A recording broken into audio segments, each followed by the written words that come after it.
embargo, ¿cuántas enfermedades vimos hace 15 días relacionadas al esófago, verdad? Así que al estómago se le considera una parte dilatada, dilatada quiere decir agrandada, del tubo digestivo, ¿sí?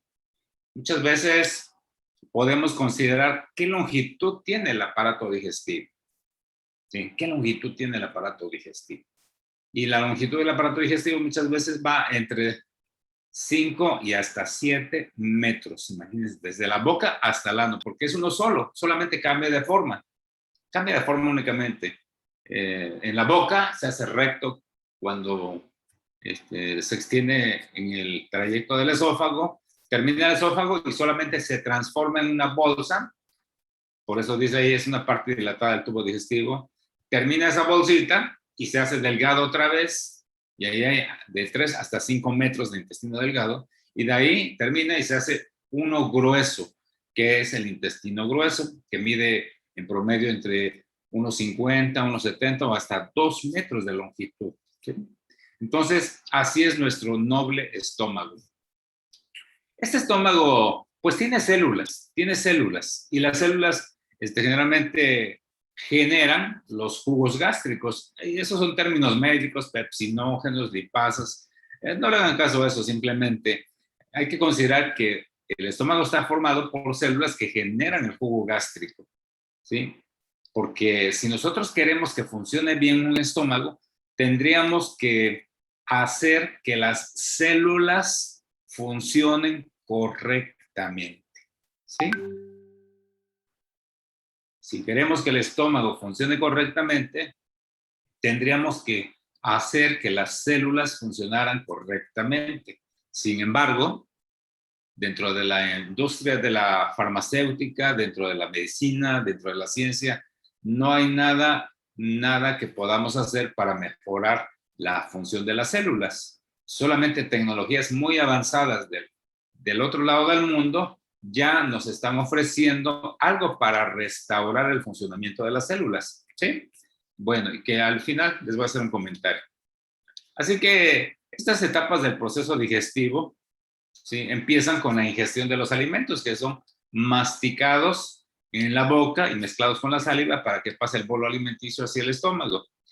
Y ya en el estómago, a través de los jugos gástricos, se van a descomponer en moléculas más sencillas para dar origen al quimo gástrico o al licuado gástrico que se hace de toda la comida. Yo hago endoscopía gastrointestinal y mis pacientes cuando llegan de comunidades de 6, 8 horas, a veces les vence la ansiedad de comer, y me dicen, bueno, sí comí un pan con café. Entonces, y llegan aquí como a las 12 del día y dicen que lo comieron como a las 6 de la mañana. Bueno, en teoría, 6 horas son suficientes para que el estómago ya se haya vaciado. Sin embargo, yo les doy otro margen de otras 2 horas para que ya cumplan 8 horas y poder meter una camarita al estómago y revisar ese estómago. Sin embargo, sorpresa, o me mintió el paciente o realmente ese estómago funciona muy lento, que todavía tiene alimento digerido dentro de las paredes del estómago. Y muchas veces la endoscopía no nos es de utilidad. El estómago tiene alimento, porque no se pueden evaluar correctamente cada parte de la pared del estómago. Entonces, así es como empieza.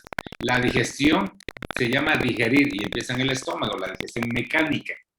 Y ya la digestión y la asimilación de los nutrientes ya es en el intestino. Pero de eso voy a hablar dentro de 15 días. Vamos. Esta diapositiva está interesante porque nos explica por qué se daña nuestro estómago, qué es lo que le sucede a nuestro estómago. Y entonces tiene que haber un desequilibrio para que se lastime nuestro estómago, ¿sí? Tiene que haber un desequilibrio para que se lastime el estómago. Y entonces lo que tenemos que hacer es ver cuáles son los factores protectores y cuáles son los factores agresores. Y ahí tenemos los factores protectores, una producción de un moco que tenemos, un moco invisible, que es una una especie de una película transparente que recubre las paredes del estómago, ¿sí? Entonces, eso es lo que hace, eso es lo que hacen los factores protectores.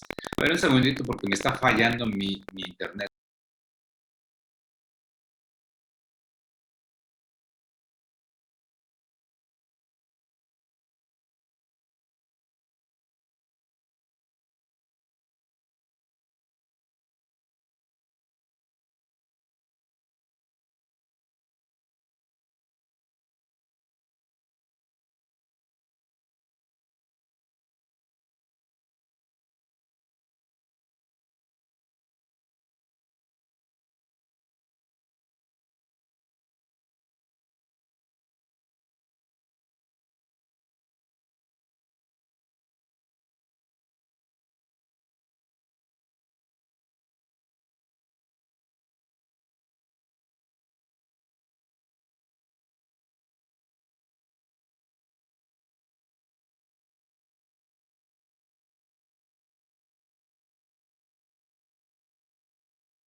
Perdón, ahora sí. Entonces, de manera que estos son los factores protectores. La producción de moco por parte de las células. Le llamamos mucosa a todo lo que recubre la parte interna del estómago. Es como una película transparente que protege las paredes de nuestro estómago. El bicarbonato, las prostaglandinas, que eso son términos médicos nada más que no quisiera enredarlos, ¿verdad? Pero aquí, de las 4 cosas que protegen nuestro estómago, el moco es muy importante, pero ese moco está formado por el tercer factor que se llaman prostaglandinas. Prostaglandinas se llaman. Y el cuarto es la circulación, ¿sí? La circulación de la sangre. De manera que si no tenemos una buena circulación en el estómago puede dañarse. Y aquí viene algo importante que en esta presentación más adelante voy a mencionar acerca de los fármacos. Si usted conoce la aspirina o el naproxeno, por mencionarlo desde aquí, esos medicamentos destruyen las prostaglandinas. ¿Sí? Destruyen las prostaglandinas que forman la protección gracias al moco protector del estómago. Y entonces cuando se destruyen las prostaglandinas, el moco protector se adelgaza y deja al estómago a la intemperie de los factores agresivos que están aquí, como el ácido clorhídrico principalmente. ¿Sí? El ácido clorhídrico. Eso es el que más va a causar daño en la pared del estómago y a eso se debe los tratamientos contra los ácidos en el estómago. La pepsina, que es antecesor al ácido clorhídrico. Y aquí está el Helicobacter pylori, que es un gran tema para abordarlo ahorita. El Helicobacter pylori, que es lo que nos va a causar muchos problemas en el estómago. Sí, muchos problemas en el estómago. Y los AINES, quiere decir, son abreviaciones de antiinflamatorios no esteroideos. Antiinflamatorios no esteroideos. Y aquí, como le decía, a la cabeza está el ácido acetilsalicílico, la aspirina, el Alka-Seltzer. ¿Sí? Los mejoralitos que a nosotros nos tocaron cuando éramos niños, nos daban un mejoralito para niños, ¿no? Ese es el ácido acetilsalicílico que desprotege el estómago. Y le agregamos a las personas que fuman y le agregamos el alcohol. Cuando empieza a haber un desequilibrio de estos factores agresivos y protectores, entonces viene el daño hacia las paredes del estómago. Aquí es muy importante aquellos pacientes que ingieren demasiados fármacos, pacientes diabéticos, pacientes hipertensos, pero sobre todo los pacientes con enfermedades tipo artritis reumatoide, que tienen que estar tomando medicamentos tipo analgésicos y tipo antiinflamatorios. por muchos años, y en un principio empiezan a hacer lesiones gástricas y más adelante pueden llegar incluso a hacer úlceras, pero pasado un tiempo, las paredes del estómago se fortalecen al grado que ya no les hacen daño los medicamentos antiinflamatorios. Es increíble cómo se adapta nuestro estómago ante esos tratamientos de larga evolución. Esta diapositiva estamos hablando otra vez de los factores agresivos hacia el estómago. Y aquí tenemos representando las capas del estómago, la submucosa y el músculo. Entonces, cuando estos factores superan a los factores que defienden, entonces empezamos a tener el riesgo de desarrollar una úlcera gástrica, ¿sí? Y esto que puse en la diapositiva, fíjense que es el pan de todos los días en la consulta del gastroenterólogo. A mi consulta llegan pacientes así como todos los que están viendo ahí. Personas que pierden el control fácilmente, tienen cuadros de ira, personas que tienen miedo, tienen ansiedad, ¿sí? Tienen depresión. Todas estas emociones van directamente hacia el aparato digestivo. Y también y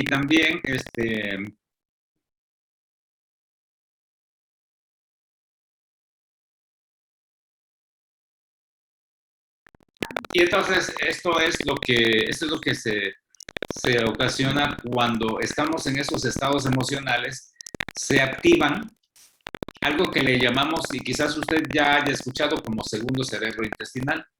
El cerebro intestinal, que algunos dicen, a los que les gusta contar, que ese cerebro intestinal casi tiene 100 millones de neuronas, imagínense. Y allá en ese aparato digestivo le repercute hacia el estómago, hacia el intestino, hacia el colon, y empiezan a tener una diversidad de síntomas que no se pueden imaginar. De los casos más difíciles para tratar dentro de la gastroenterología son este tipo de pacientes. Y representan la gran mayoría de pacientes traen ese tipo de afectaciones emocionales. Y eso, de verdad, que es un gran problema porque no responden a los tratamientos convencionales, no responden a los fármacos que pueden curar una úlcera o una irritación del estómago muy fuerte. No responden. Y es por eso que muchos colegas terminan por enviar a este tipo de pacientes o al psicólogo o al psiquiatra, ¿sí? Muchas veces el gastroenterólogo quiere lavarse las manos y rápidamente manda al paciente al psiquiatra. Ni siquiera lo manda al psicólogo, ¿sí?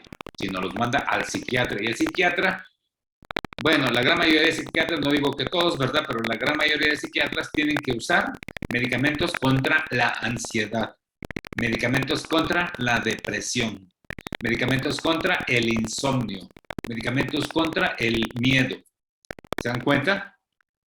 Y cada fármaco que se prescribe, pues tiene una infinidad de efectos colaterales que finalmente empeoran muchas de las veces a los pacientes. Entonces se vuelven este tipo de pacientitos extremadamente difíciles, súper difíciles de tratar. Tiene uno que estar casi dando una consulta tanto como terapeuta, como gastroenterólogo, como psicólogo, para tratar de ayudarle a nuestros pacientes. Porque si uno sabe todo este origen, pues ¿por qué no ayudarles a ellos, verdad? Aunque no se va a lograr en eso, sino que tienen que tener una serie de citas con el terapeuta. Pero esto es muy importante para todas las enfermedades del aparato digestivo, ¿sí? Bueno, así que si usted por ahí tiene alguno de estos cambios emocionales, yo lo que más le recomiendo es mantener una actitud mental positiva, ¿sí? ¿Qué quiere decir esto? Mantener pensamientos positivos, ¿sí? Positivos. Hay que mantener pensamientos positivos porque de eso se generan las emociones. Entonces, no hay nada grave mientras se hacen todos los estudios para los pacientes, porque ¿Qué tienen de común estos pacientes? Que se les hacen todos los estudios. Les hacemos como primera instancia pruebas de laboratorio, todo normal. Ultrasonido, todo normal. Endoscopía, mínimos cambios inflamatorios que no justifican la intensidad de los síntomas que manifiestan este tipo de enfermitos. Tomografías, resonancias magnéticas, inclusive hasta biopsias. O sea, la biopsia es obtener un fragmento del estómago y mandarlo al patólogo. Son pacientes que gastan mucho dinero realmente. Gastan mucho dinero en sus enfermedades y en los tratamientos, porque los tratamientos iniciales para este tipo de pacientes pues van directamente a lo convencional. Se les da medicamentos que reduzcan la concentración de ácido clorhídrico en el estómago, se les da medicamentos que recubran la pared del estómago, se les da medicamentos que reduzcan la intensidad de las contracciones de todo el tubo digestivo, se les da algún alimento que pudiera reducirle la producción de aire o de cuadros diarreicos, y eso se lo llevan 2, 4, 6, 8, 10, 12, un año, y los pacientes no mejoran, o si mejoran, a lo mejor mejorarán un 20 o un 30%. Entonces son pacientes que terminan desesperados, ¿sí? Bien. Al final voy a abrir una serie de preguntas por si usted empieza a tener por ahí alguna duda, con todo gusto, ¿eh? Así que este es el segundo cerebro intestinal que le decía, ¿no? ¿Cuántas neuronas? Dicen que 100 millones de neuronas componen este sistema del segundo cerebro intestinal, y de este les voy a hablar en las siguientes conferencias porque es apasionante todo lo que está causando este cerebro intestinal sobre nuestro sistema nervioso cerebral y que está aquí en nuestro cráneo, pero qué relación tan directamente tienen. Y funciona muchas veces independiente del cerebro también. Eso es algo sorprendente y hemos visto que muchas de las veces cuando un paciente está con muerte cerebral, el aparato digestivo sigue trabajando de forma normal, porque agarra su función el segundo cerebro intestinal. Es grandioso esto. Así que aquí está alguna lista de los medicamentos que reducen las prostaglandinas que mencionaba en un principio. Las prostaglandinas no es clase de farmacología, pero simplemente estas sustancias forman o conforman la constitución del moco gástrico que protege las paredes del estómago. Entonces, todos estos medicamentos lo empiezan a reducir y el estómago se empieza a dañar. Y ahí están. Todos estos son medicamentos contra la inflamación, ¿sí? Contra la inflamación. Entonces, sobre todo, si usted no está acostumbrado a tomar medicamentos, no tome estos fármacos, porque personas que no están acostumbrados, incluso con una dosis de aspirina, pueden hacer una úlcera gástrica, ¿sí? Entonces, hay que tomar fármacos como último recurso. Yo se los recomiendo como último recurso. Y al final vamos a ver de los tratamientos. Y es un súper tema lo del Helicobacter pylori. Se calcula que el 80% de la población mexicana tenemos el Helicobacter pylori. No a todos vamos a tratar. A mi consulta llegan muchos pacientes preocupados ya con esas afectaciones emocionales.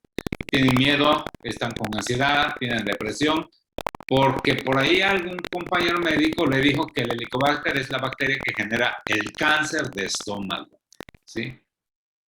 Y en realidad han satanizado a esta bacteria, ¿sí? Han satanizado a esta bacteria. ¿Por qué? Porque sí, le atribuyen a algunos estudios extranjeros, no en mexicanos, sino en estudios extranjeros, el riesgo de desarrollar cáncer de estómago o linfoma gástrico también, que es otro tumor maligno.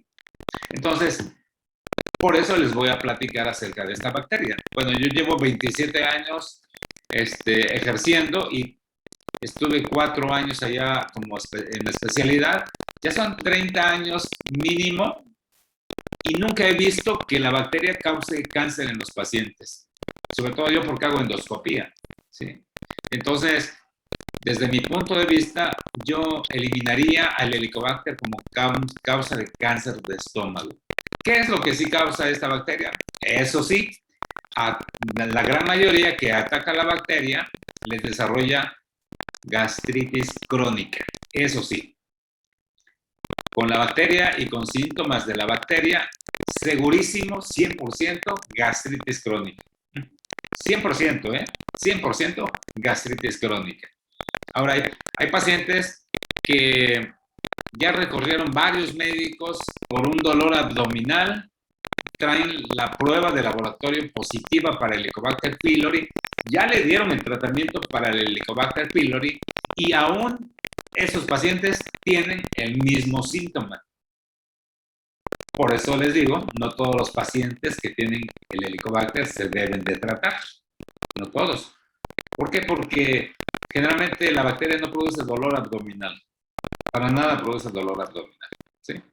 Salvo cuando ya se haya complicado con una úlcera, que es menos del 20%, imagínense, ¿no? Entonces, esta bacteria se llama Helicobacter, como decir hélice, ¿sí?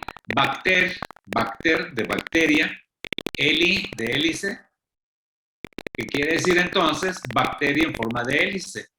Ataca y tiene afinidad por esta región del estómago, cerca de lo que le llamamos píloro. Por eso, Helicobacter pylori es una bacteria en forma de hélice cercana al píloro. Así, este es el lugar donde ataca la bacteria. Vamos a ver la siguiente diapositiva. Esta es una biopsia. Ese es un corte muy fino que hacemos nosotros con una pinza especial a través del procedimiento de endoscopía. La introducimos por un conducto, abrimos la pinza, agarramos tejido, extraemos y esas muestras que no son de 1 a 3 milímetros, son muy pequeñitas, se mandan a analizar, se fijan en formol y se mandan a analizar con el especialista en tejidos, el patólogo. Y esto es lo que ven los patólogos. Esta es la imagen que ven en el microscopio.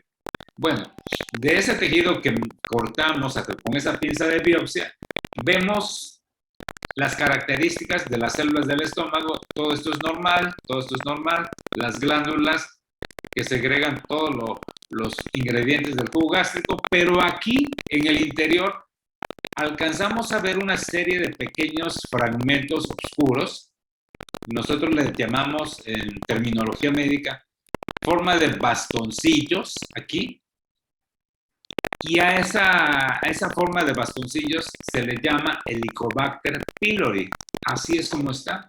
Imagínense esta bacteria que vive en el estómago dentro del jugo gástrico, que es muy agresivo, incluso aumenta las concentraciones de ácido clorhídrico del jugo gástrico. Entonces, el ácido que manejan este tipo de pacientes afectados por el Helicobacter y con síntomas, pues es bastante fuerte.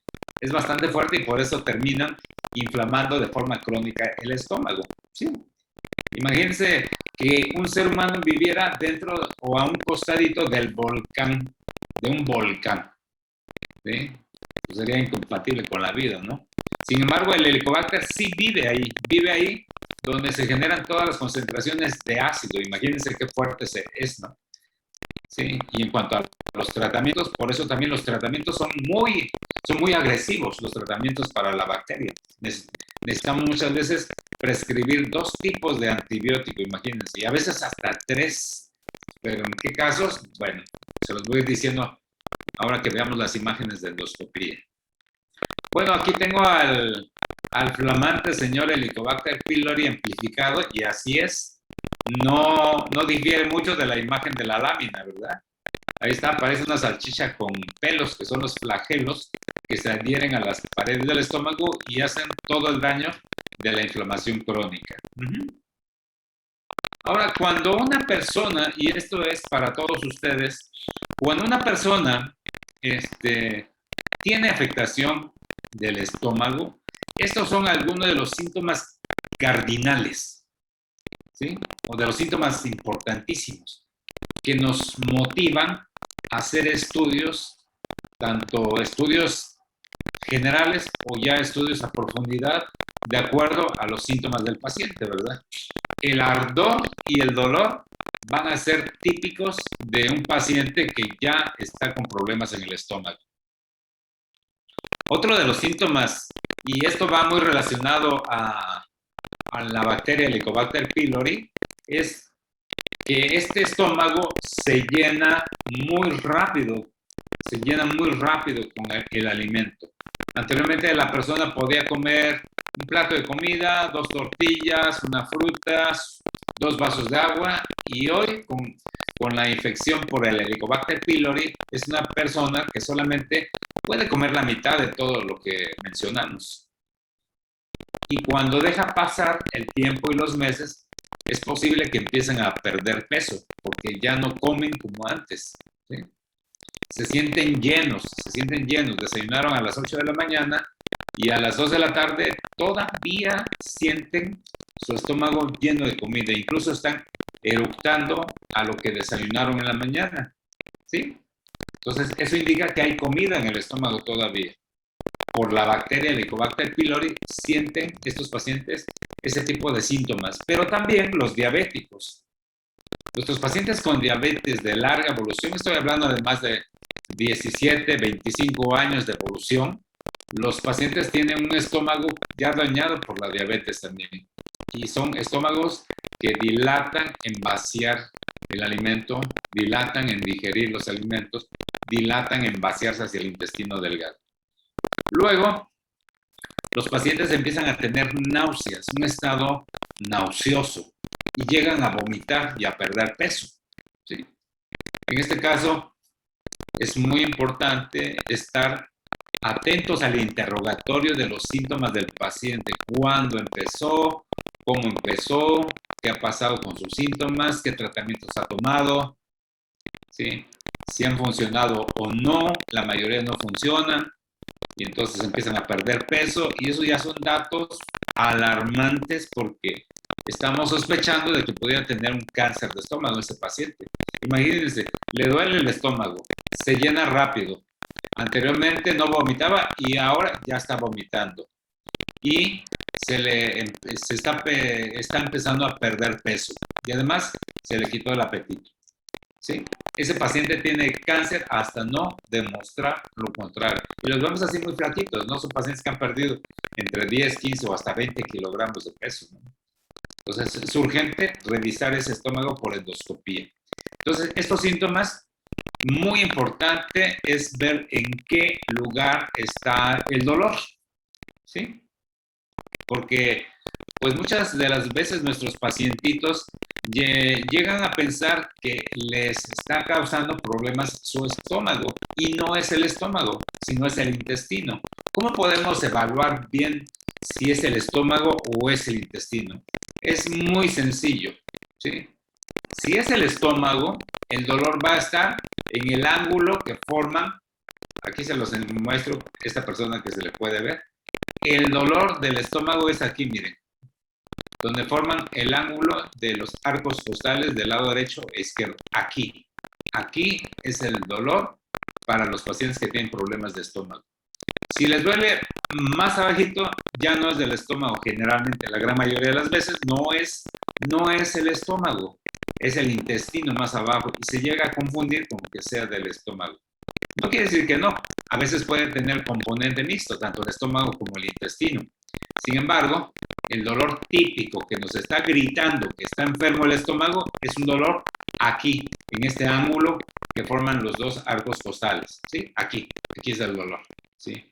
Es un dolor penetrante, es como si agarráramos el puño y nos claváramos el puño en lo que le llamamos boca del estómago, o ese ángulo que les estoy mostrando. Entonces lo que va a suceder aquí es que es un dolor penetrante, lo sienten hasta la espalda muchas de las veces, y es un dolor fijo, no se refleja ni para abajo, ni para acá, ni para arriba, no, es un dolor fijo y que sí puede atravesar hasta la espalda el reflejo del dolor nada más, ¿sí? Bien, entonces, y pacientes como esta señorita que se está vomitando, bueno, puede estar acompañando a estas personas que están perdiendo peso, ¿sí? Que están perdiendo peso. Y en este caso de gente joven que vomita y que tiene dolor en el estómago, muchas de las veces pudieron haber comido un alimento en no muy buen estado y el estómago reacciona vomitando, ¿eh? Es uno de los mecanismos de reflejo que tiene nuestro estómago para poder liberarse de algo que está sucio, digamos, ¿sí? De algo que le cayó pesado. Y cuando llega a pasar todo, se va al intestino y entonces empiezan a tener diarrea también. Pero estos síntomas son muy importantes. Usted debe de incluso anotarlos, y usted no es médico, pero si algún familiar de usted le arde y le duele esa parte donde les dije que es del estómago, si se está llenando rápido con los alimentos, que antes comía más comida, ahora está comiendo menos, y empieza a tener náuseas, y empieza a tener vómitos, y empieza a perder peso, tenga mucho cuidado porque tiene que ir a un gastroenterólogo, y lo más probable es que le realice una endoscopía y estudios complementarios. Pero aquí sí, casi es a la primera consulta, si viene en ayuno, hay que hacerle una endoscopía, porque ese paciente puede tener algo muy grave en su estómago. ¿Sí? Bueno, vamos a seguir. Esta es una imagen de endoscopía de un estómago normal. Así es un estómago normal. Las paredes son lisas, brillantes, un rosa nacarado, los pliegues son pliegues del estómago totalmente normales. Así es como debería estar el estómago, ¿sí? Yo hace un tiempo en una endoscopía y exactamente mi estómago estaba así. Espero que siga igual de saludable, ¿verdad? Porque sí cuidamos un poco los alimentos. Y ahora sí, ya vámonos a las enfermedades, ¿verdad? ¿Qué es lo que llega a pasar con nuestro estómago? Pues esas son las gastritis agudas. Las gastritis agudas, en donde ya empiezan a haber zonas de hemorragia. Esas son zonas de hemorragia, como las hemorragias que nos suceden en la conjuntiva del ojo. Dice la gente, le dio un derrame en el ojo, ¿sí? Se le puso rojo el ojo, ¿sí? Parece sangre extravasada ahí en la parte blanca del ojo, ¿sí? Entonces, así también en el estómago llega a tener hemorragias de tipo exudativo, le llamamos aquí. Y a otras veces hemorragias activas, así. Generalmente este tipo de hemorragias, donde se ve la sangre activamente, son personas que están tomando anticoagulantes, son personas que tienen una congestión del estómago debido a cirrosis hepática, son personas que tienen muchas de las veces también enfermedades de tipo autoinmune también. El estómago empieza a transudar sangre nada más, ¿sí? Los tratamientos para estas gastritis no son muy complicados, son tratamientos muy sencillos, se recuperan al 100%. Este tipo de gastritis biliar la tienen primerito las personas que no comen en sus horarios adecuados, ¿sí? Una persona debe de consumir alimentos hasta 5 veces al día, no dejar de pasar entre 4 y 6 horas que no tenga alimento su estómago. Entonces, el estómago empieza a regresar. Vamos a ver, desde aquí donde les estoy señalando, de aquí, por aquí está la salida del estómago hacia el intestino delgado. Bueno, de aquí se regresa este líquido amarillento.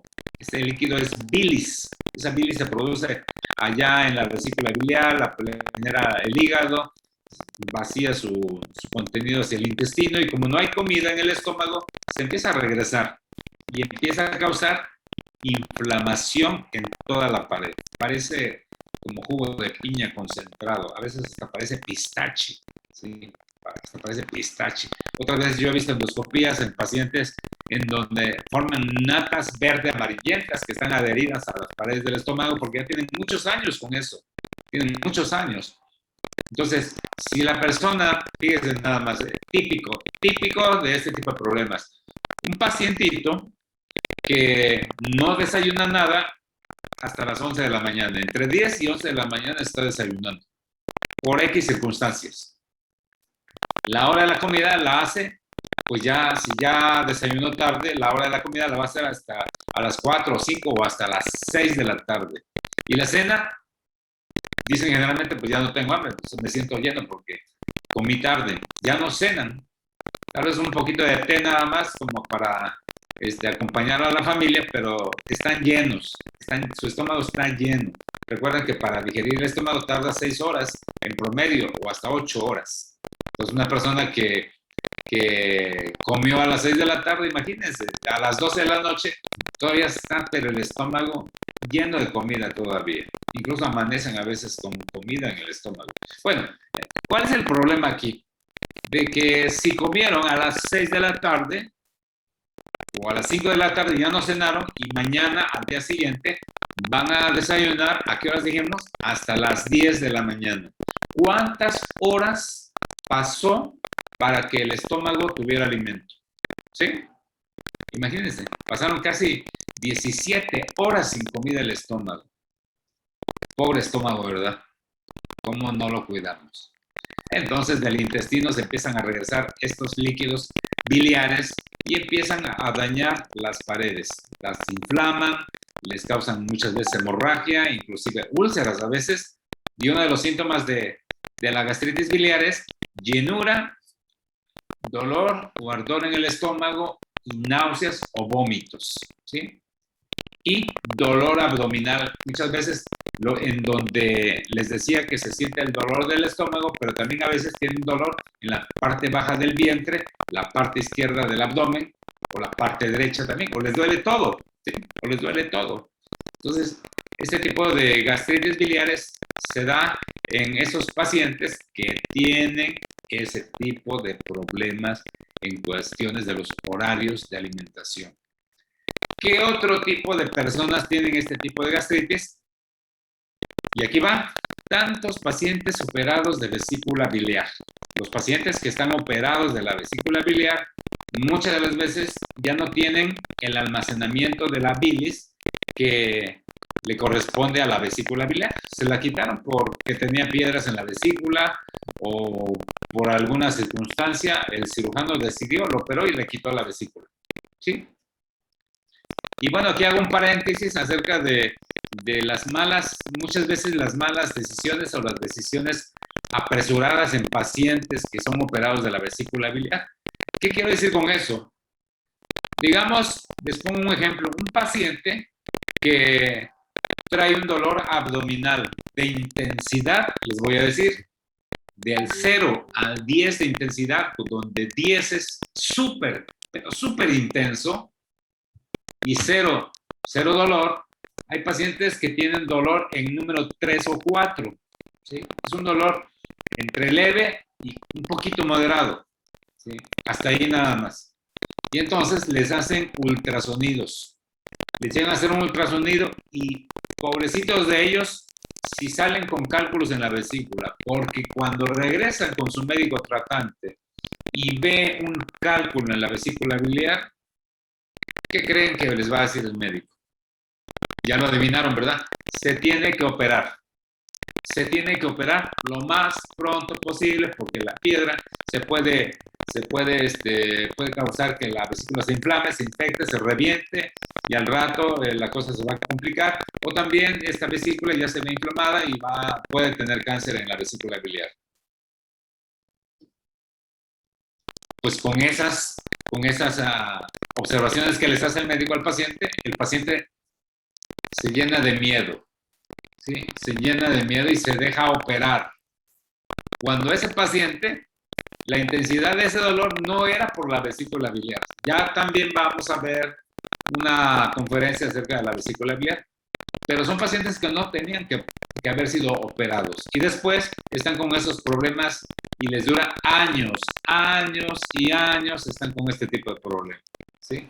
Entonces son pacientes muy difíciles también de tratar porque esa bilis tiene que irse al intestino y si quitamos esa bilis del intestino, entonces las cosas vuelven a su normalidad.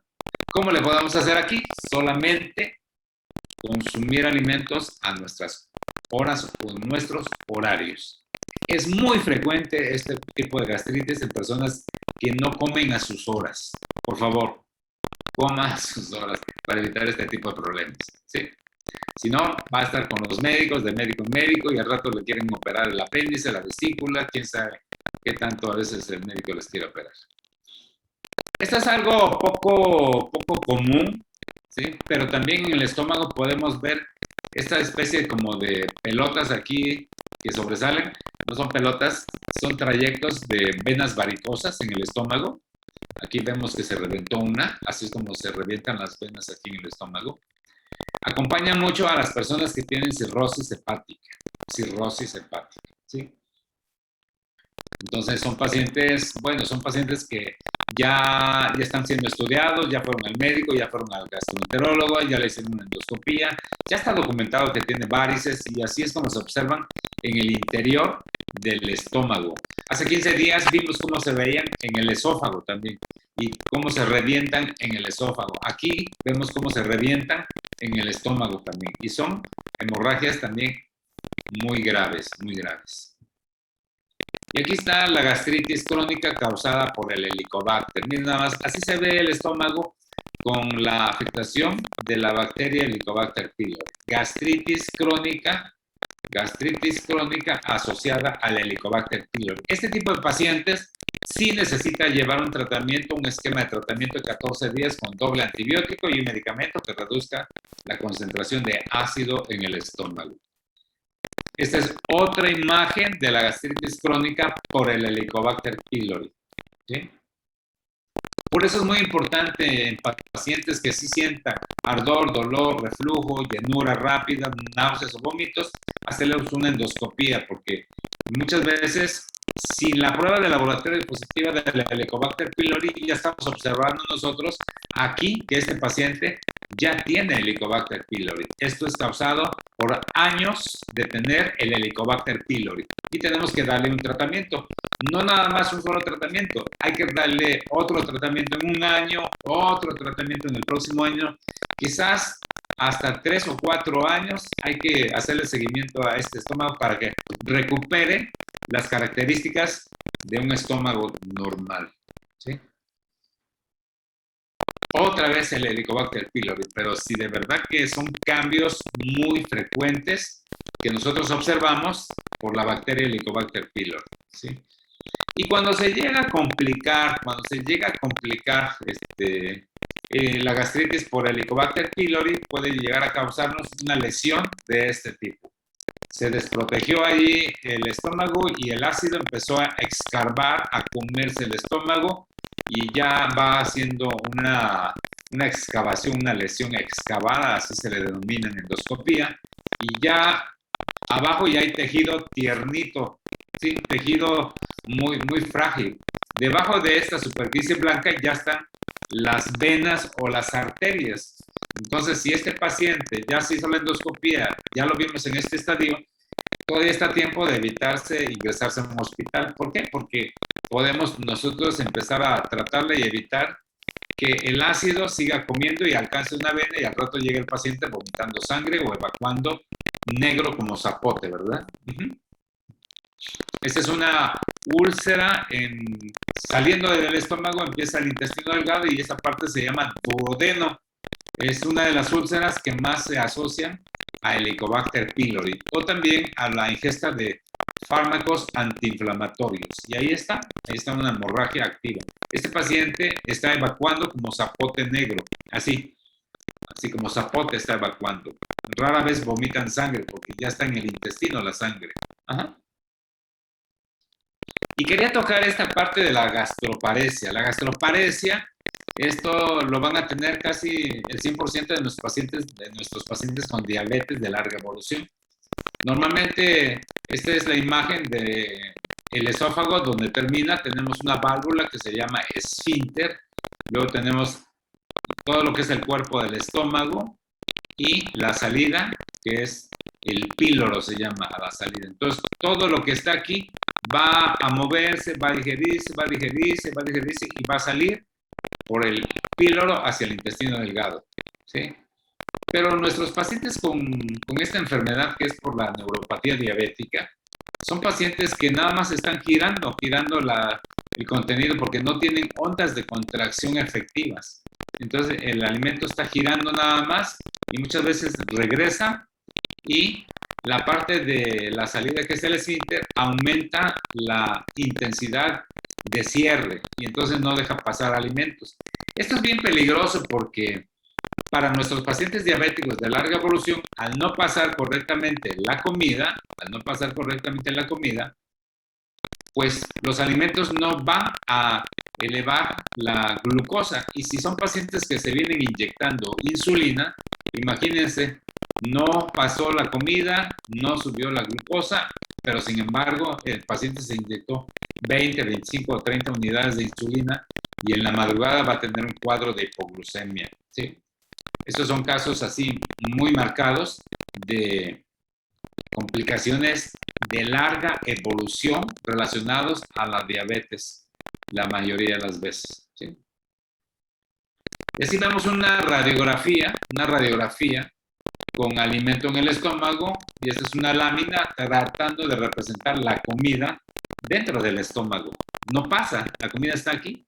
Entonces el intestino no recibe alimento, no hay glucosa, no hay nada, y entonces son pacientes que frecuentemente tienen descontroles de su glucosa, tendiendo a bajar la glucosa, se llama hipoglucemia. Y hay pacientes que cuando les baja la glucosa, pues empiezan a sudar, empiezan a tener palpitaciones, ansiedad, sienten que se van a desmayar, se les nubla la vista. Es impresionante ver un paciente con hipoglucemia. Entonces hay que darle ahí azúcar inmediatamente, ¿no? ¿Sí? Desastrosamente el paciente, yo he visto pacientes en sus casas con hipoglucemia, hay pacientes que con 70 miligramos en ayuno ya se sienten mal, hay pacientes que llegan con 20 miligramos de glucosa. No, esos son pacientes que ya pierden el conocimiento, entran en un estado de coma hipoglucémico, y entonces son pacientes que tienen que recibir glucosa intravenosa urgente, porque si no, hacen una hinchazón del cerebro que se llama edema cerebral. ¿Sí? Pero les decía, ¿no? Sorprendente, me sorprende mucho hasta dónde seguimos manejando por falta de conocimiento. Se les baja la glucosa, se les baja la presión y les dicen, tómate una Coca-Cola y se te sube. Imagínense. Claro que sí, sí se le va a subir la glucosa con la Coca-Cola, porque la Coca-Cola casi representa el equivalente a 16 cucharadas de azúcar. ¿Cómo no se le va a subir la glucosa, verdad? Bueno, denle ahí 2 cucharaditas de azúcar en un medio vaso de agua, y al rato ya se compone su paciente nada más. Pero ya no usen Coca-Cola, por favor. Y bueno, así vemos la imagen endoscópica de los pacientes con gastroparesia diabética. Estas son parte de la neuropatía diabética, ¿sí? ¿Recuerdan? Esto es por la neuropatía diabética. El estómago no se mueve correctamente y almacena mucha comida allí en el interior. Es difícil para estos pacientes, muy difícil. Así está. La comida no pasó. Ahí está. Ahí está. Entonces tenemos que darle, aquí sí tenemos que darle medicamentos, desde los más sencillos hasta los más complejos. Yo siempre opto por darle los tratamientos más sencillos para ayudarle al estómago a moverse un poco, a poder comer en pequeñas cantidades, masticar correctamente, porque luego al no masticar correctamente, el pobre estómago, ¿verdad? Están los trozos de comida ahí casi enteros, hasta parece un hueso de durazno que se tragó aquí este paciente, ¿no? ¿Sí? Otro problema de gastroparesia diabética, miren, qué lento pasa el estómago aquí. Esta es la salida del estómago y toda la comida aquí amontonada, ¿no? Y bueno, otro de los problemas de enfermedades del estómago son los pólipos. Se llaman pólipos a las formaciones como en forma de bolitas que son formados del mismo tejido de la mucosa o de la pared del estómago. Estos pólipos se ven espectaculares, sin embargo, no representan ningún problema para el funcionamiento ni para los síntomas del estómago. No. Y aquí tenemos otro pólipo más grande, o más bien está tomado con un acercamiento, pero son benignos, ¿sí? ¿Se pueden quedar ahí toda la vida? Sí, ahí se pueden quedar, ¿sí? Bueno, y aquí tenemos las úlceras por medicamentos. Esto es por haber tomado naproxeno, piroxicam, diclofenaco, Flanax, ibuprofeno. Y ya ven que ahorita está de moda tomar ibuprofeno, ¿verdad? Ya saben por qué, ¿verdad? Por ¿cómo se llama? Por el coronavirus, ¿sí? Entonces muchos estómagos terminan así.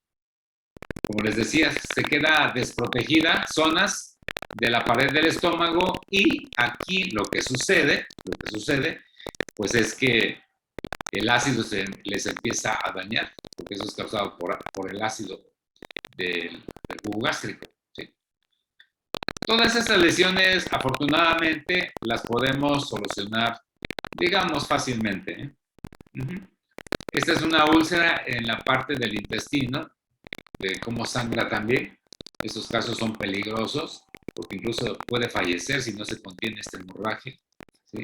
Se hace la endoscopía y si está sangrando, se inyectan sustancias alrededor de la úlcera para tratar de causar constricción de los vasos sanguíneos que están sangrando.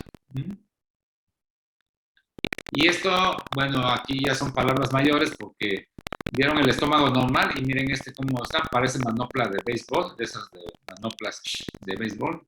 Todo esto es cáncer del estómago, es una variedad de cáncer llamado linfoma gástrico, ¿sí? De lo malo a lo bueno de este caso es que, bueno, primero al hacer la endoscopia nosotros tenemos que tomar fotografías y biopsias, cortamos muchas muestras de aquí. Muchas muestras obtenemos, a veces hasta 50 muestras para mandarlas al patólogo, porque hay muestras de tejido que a veces lo reporta sin neoplasia, sin cáncer, el patólogo. Entonces, no, pero pues aquí estamos viendo, pues sí, pero el tejido no representa el cáncer, entonces tenemos que tomar la mayor cantidad de muestras para poder hacer el diagnóstico del linfoma gástrico. ¿Qué es lo bueno de lo malo aquí? Que esto tiene tratamiento farmacológico. Esto tiene tratamiento farmacológico, revierte este engrosamiento de las paredes de su estómago y vuelve a quedar normal. Pues son pacientes que no tienen que ser operados, Por eso la importancia del diagnóstico histopatológico, de las biopsias.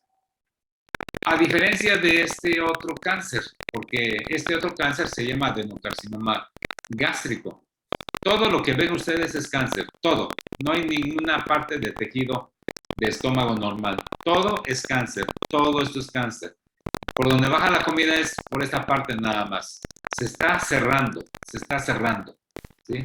Por eso son pacientes que al comer les duele y luego lo vomitan, porque ya el estómago ya no tiene la función de digestión, de digerir los alimentos como debe de ser, ¿sí?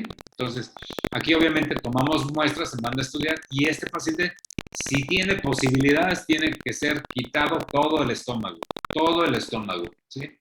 Se le quita todo el estómago.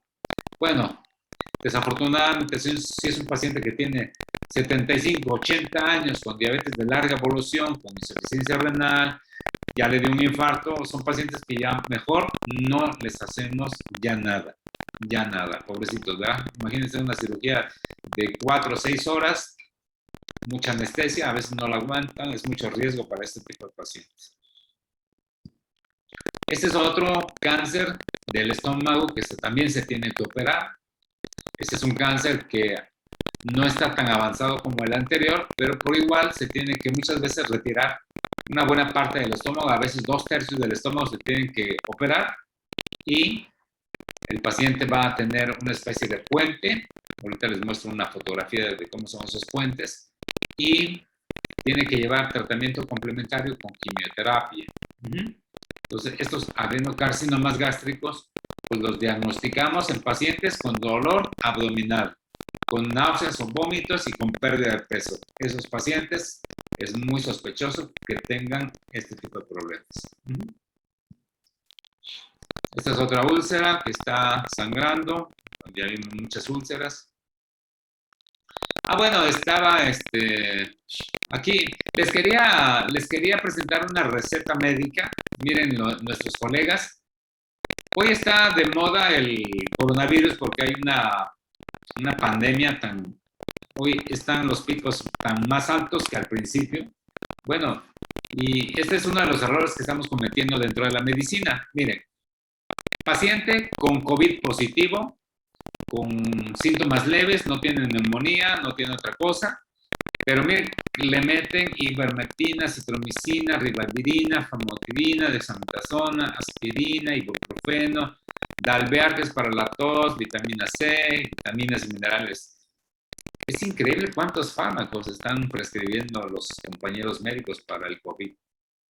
Lo único que les puedo decir, si el paciente solamente tiene fluidez y congestión nasal y le duele la garganta, nada más hay que darle, tal vez ese caso, el ibuprofeno y un antihistamínico que ni siquiera está aquí.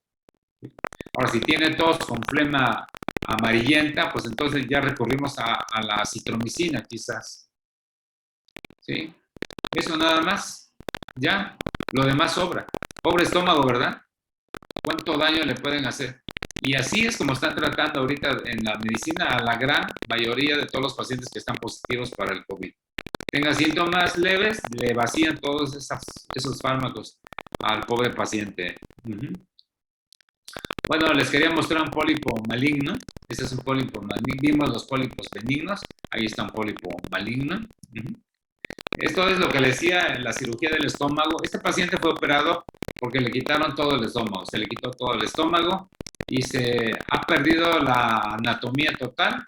No sabemos de dónde estaba el estómago. El chiste es que estos pliegues circulares son pliegues del intestino delgado. El aparato de endoscopía es este. Por aquí entró y hacia arriba está el esófago y tiene esto como parte del estómago nada más, ¿sí? Aquí también, aquí se ve muy clarito, tiene dos bocas, una que viene hacia acá y otra que va para allá.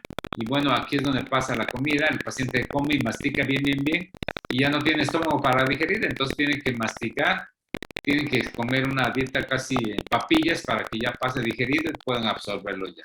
Son cirugías del estómago muy agresivas. Esta es una cirugía donde no hay nada de estómago. Esto es parte del esófago, esto es esófago, y aquí se añadió el intestino delgado. Esto ya es intestino delgado, miren, aquí está. Son pacientes que tienen que alimentarse de una forma diferente. Bueno, y en cuanto a los tratamientos médicos que se tienen que emplear, la gran mayoría de las úlceras, de todo lo que vimos, del Helicobacter pylori, desafortunadamente tenemos que tratarlos con fármacos, ¿sí? Medicamentos farmacológicos, corregir hábitos de alimentación, horarios de comidas, ejercicio, y aquí, bueno, yo llevo 10 años usando algo de ciencia y tecnología japonesa que quiero comentarles para terminar esta presentación. Japón ya está en la punta de la tecnología.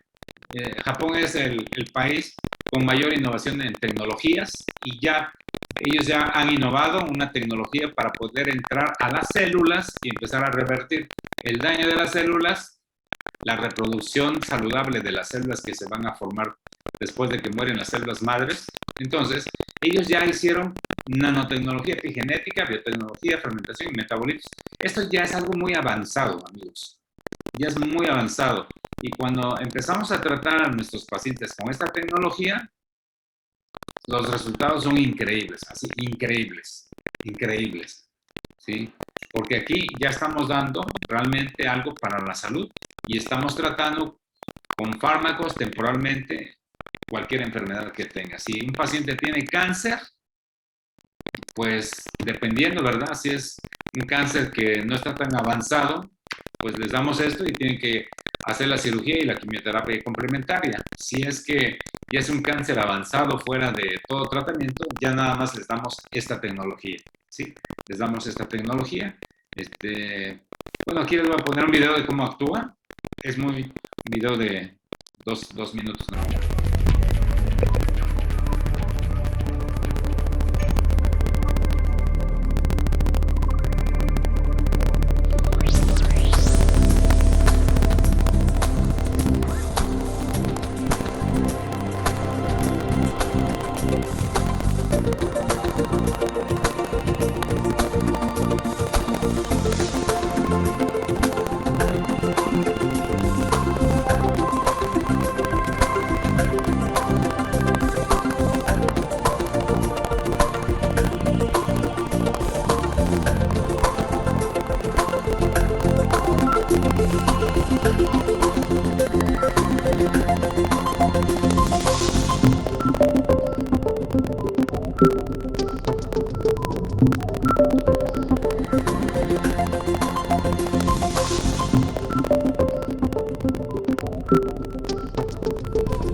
Así que tenemos células saludables, órganos saludables y sistemas saludables con esta tecnología japonesa ya. Como les decía, ya llevo usando esto 10 años y los resultados han sido bastante alentadores con todos mis pacientes, incluyendo pacientes con cáncer, que pueden prolongar un poco la vida a pesar de las condiciones del pronóstico cuando ya son pacientes ya desahuciados. Entonces, si en cuanto a problemas de intestino, de estómago, de intestino delgado, de esófago, no se diga a los pacientes que tienen enfermedades crónico-degenerativas, mejoran así de una forma espectacular en cuanto a sus problemas de salud. Pues ahora sí, estoy llegando ya al final. Si usted tiene alguna pregunta, la puede escribir o la puede hacer. Aquí nada más se quita el silencio de su micrófono y puede hacer usted alguna pregunta. Si es que desea hacer alguna pregunta, con muchísimo gusto. Tenemos unos 5 o 6 minutos dependiendo. Si quieren preguntar, adelante. Estoy a sus órdenes.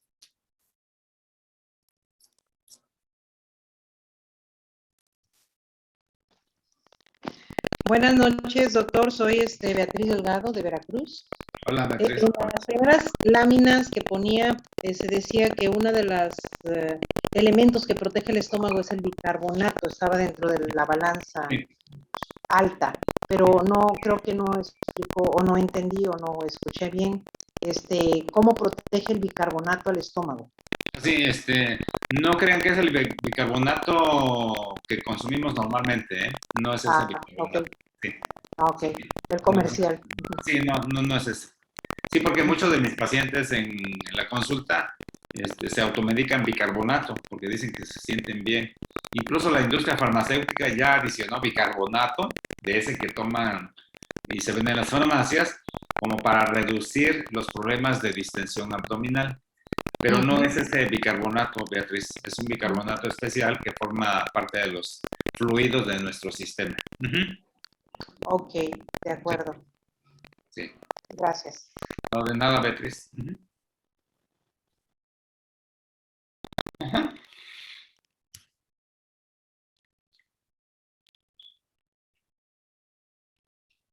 Que le quito, no, sí, ya, de nuevo. De nuevo, Beatriz. Beatriz, dígame.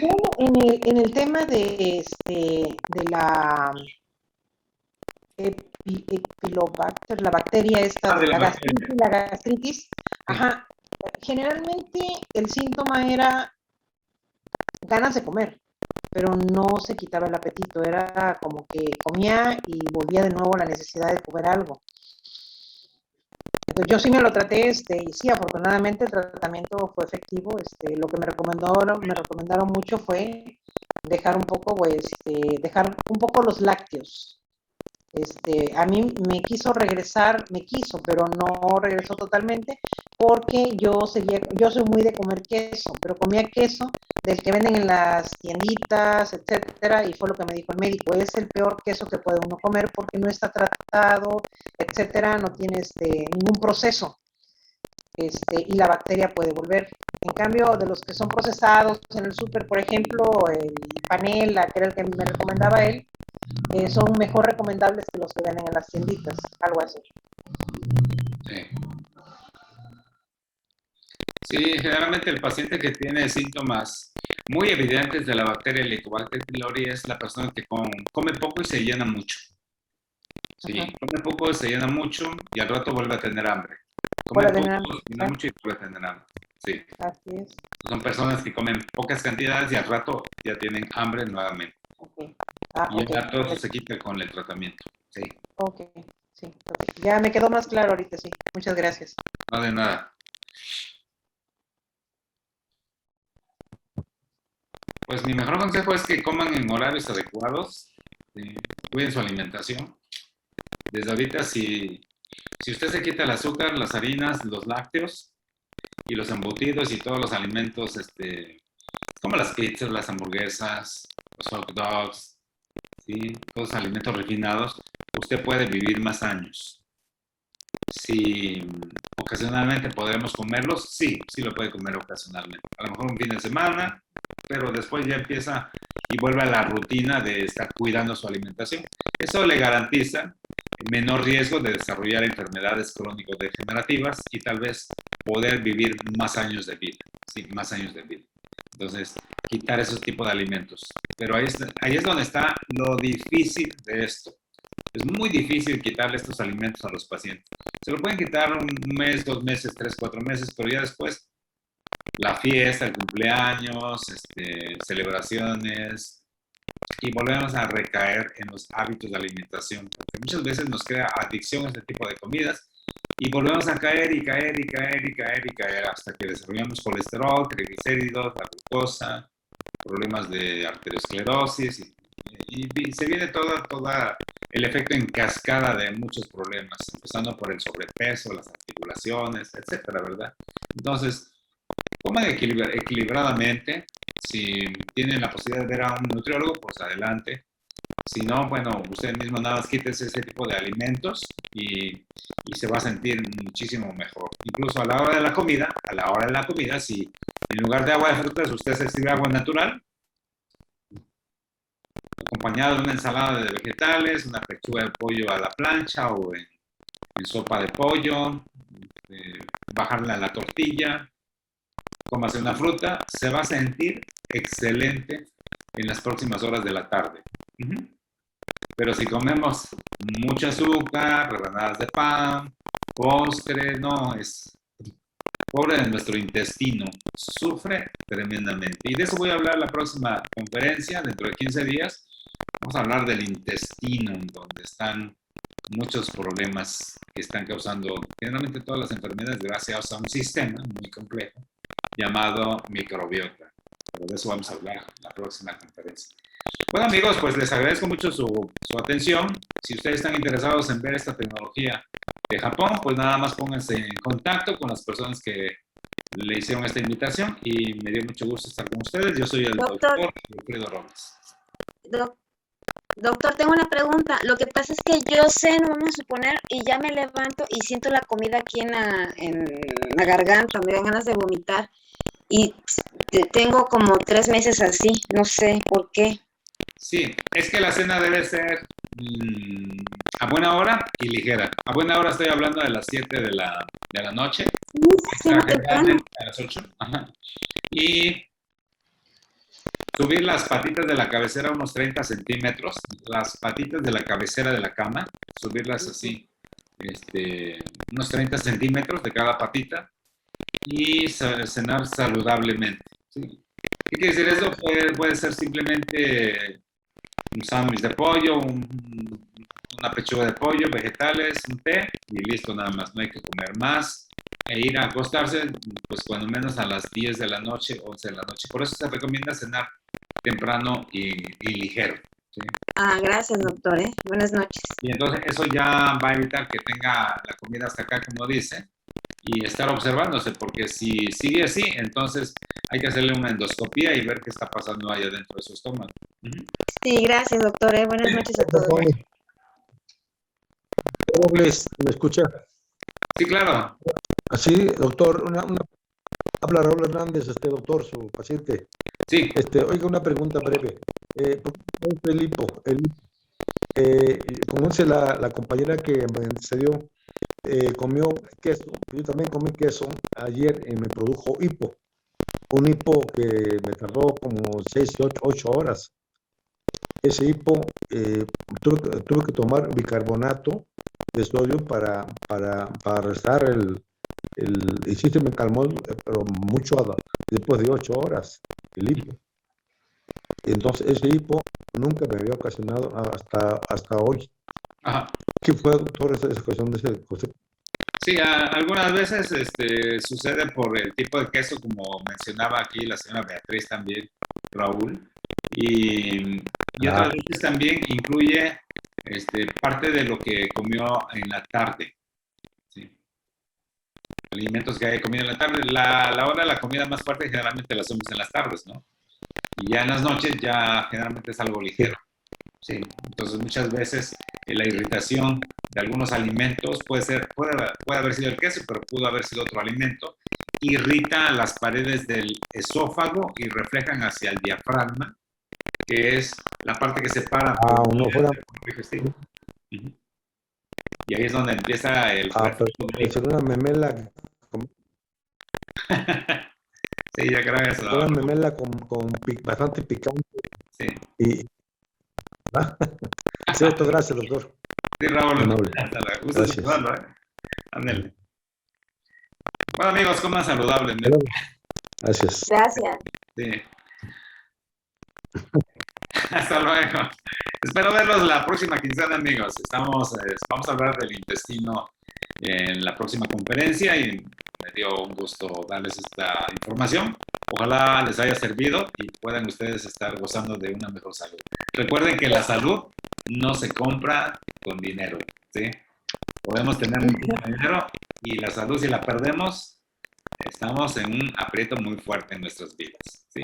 Vamos a estar saludables, comamos saludablemente, ¿sí? Bueno, Muchas gracias, doctor. Gracias. Hasta pronto. Gracias, buenas noches. Doctor Willy. Bye. Gracias, doctor. Gracias, buenas noches.